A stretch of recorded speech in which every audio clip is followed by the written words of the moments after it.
In the last few months during the Trump administration, we have seen members of the fossil fuel industry and of the chemical industry be appointed to cushy posts within the actual Trump administration, within the EPA and the Interior Department.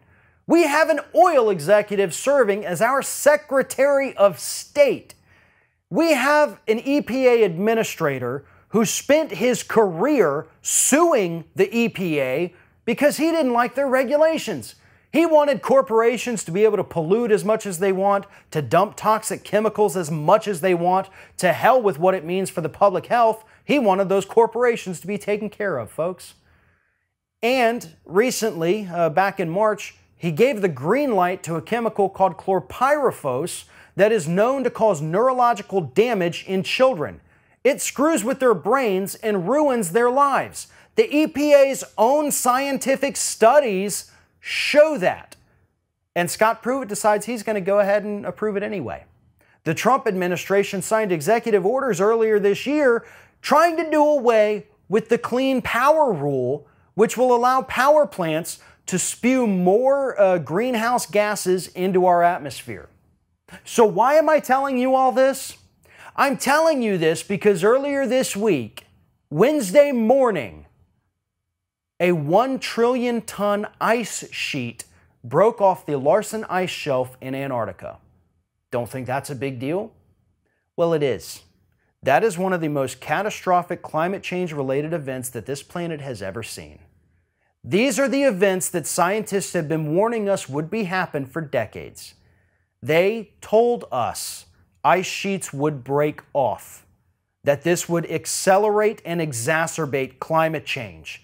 Due to the melting ice, the cooling effect that it currently has is gone. The continent of Antarctica has been permanently changed because of this ice sheet breaking off. That is what scientists told us Wednesday morning. This has forever changed the face, the shape, the scope, the continent of Antarctica. Biggest climate change related event to ever happen to the to the planet, excuse me. And it barely gets a mention. It barely gets a mention, folks. Here in the United States, not only are we not talking about that, we're ignoring the fact that our current administration literally thinks climate change is a hoax.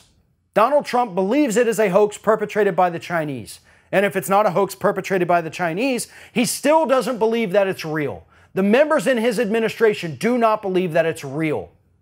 We're pulling back regulations left and right, giving corporations everything they want so that they can continue polluting, continue destroying the environment, so that we see more events like the Larsen Ice Shelf break.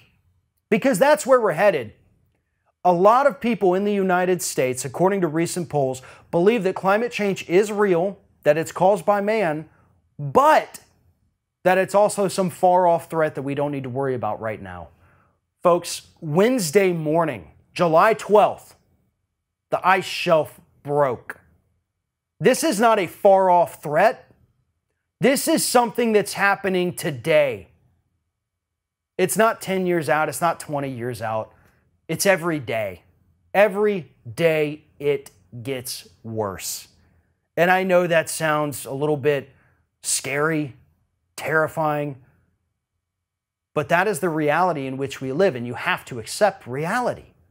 You cannot view this as a far-off threat. You cannot continue to support climate change-denying politicians while the world burns down. The majority of Republicans in the Senate do not believe that climate change is real. The majority of Republicans in the House of Representatives do not believe that climate change is real. The majority of their constituents believe that it's real, and they keep voting for these morons. Why? Because they think that the threats from climate change are 30, 40, or 50, maybe even 100 years away. Look deeper into the stories. 1 trillion tons of ice broke off the continent of Antarctica because too many people in the United States and all over the world aren't taking climate change seriously. If you like this video, make sure that you like, comment, and share, and most importantly, subscribe to our YouTube channel. And if you want to help support Ring of Fire, go to patreon.com/TheRingOfFire, become a monthly patron to help support independent progressive media.